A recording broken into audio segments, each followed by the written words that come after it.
अस्सलाम वालेकुम बच्चों, कैसे हैं सब। मुझे उम्मीद है आप सब ठीक होंगे और बहुत बहुत मज़े कर रहे होंगे। तो बच्चों, आज आपके मैं बहुत ही प्यारी नज़म लाया हूँ।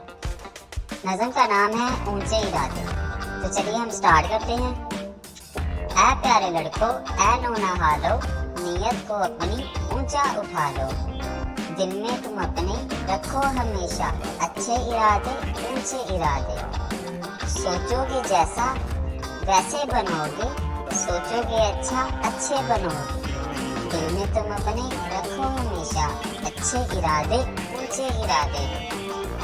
अच्छे इरादे अच्छा बनाएं, ऊंचे इरादे ऊपर उठाएं। दिल में तुम अपने रखो हमेशा अच्छे इरादे, ऊंचे इरादे। ऐ प्यारे लड़कों, ऐ नौना हालो, नीयत को अपनी ऊंचा उठा लो।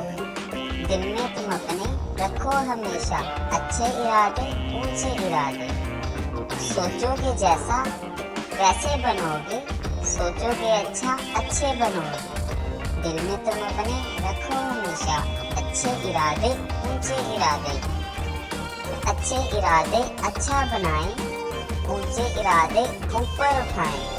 दिल में तुम अपने रखो हमेशा अच्छे इरादे, ऊंचे इरादे। तो बच्चों, आपको नज़र कैसी लगी तो आपने मुझे कमेंट सेक्शन में बताना है और अपना बहुत बहुत ख्याल रखना। तब तक के लिए मुझे इजाज़त दें। अल्लाह हाफिज़।